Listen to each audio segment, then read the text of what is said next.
André Roussel entraîne quelques chevaux dans un petit village de l'Est de la France. Dans un environnement privilégié, riche en forêts, à quelques encablures de la Moselle dans laquelle il baigne parfois ses pensionnaires, cet ambassadeur du cheval vit avec la passion chevillée au corps.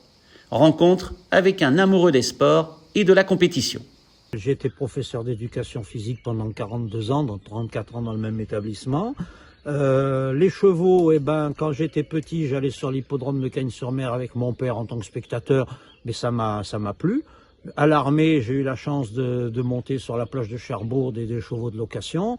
Je suis rentré à Nancy, j'ai pris des cours dans un club. Un entraîneur venait de s'installer sur l'hippodrome de Brabois, il cherchait du monde, j'y suis allé. 2 ans après, j'obtenais ma licence de gentleman.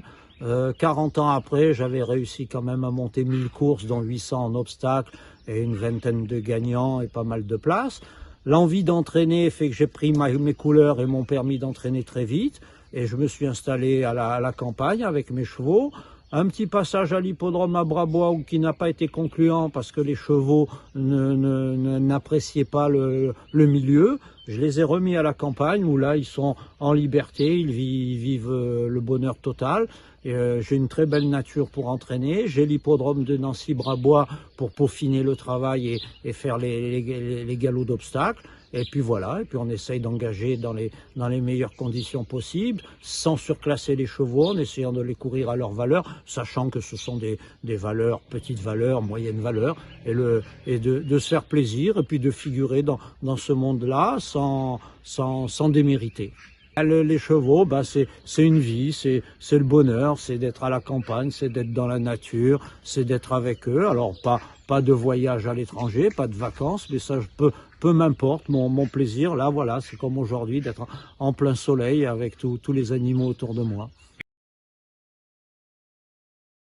Le plus marquant, là, c'est pas très compliqué. Je dirais que c'est le cheval de Monsieur Houillon, Uccello du Lac, que j'ai monté en début de carrière et avec lequel j'ai gagné 2 fois, et puis après qui est devenu le cheval qu'on a connu, qui est un champion de France de cross-country extraordinaire.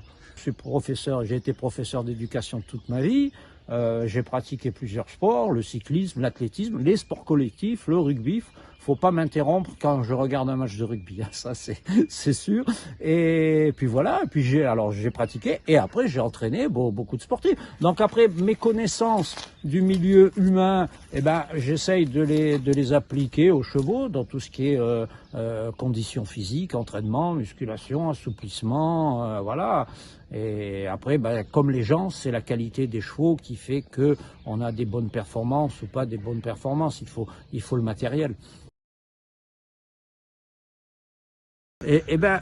C'est un truc qu'on explique aux gens, mais qu'on ne ressent que si on l'a vécu personnellement. À savoir que c'est un moment fabuleux. Alors certains l'extériorisent de plein de manières. On voit des jockeys qui hurlent, qui lèvent sur les pédales, qui secouent le poing. Moi, quand je passais le poteau gagnant, plutôt j'intériorisais. Et j'avais l'impression que pendant les 100 mètres où je ralentissais, il y avait plus de bruit, j'entendais plus rien. Tout était intérieur, un peu comme une drogue qu'on m'a injectée et qui m'envahit tout le corps et qui m'euphorise.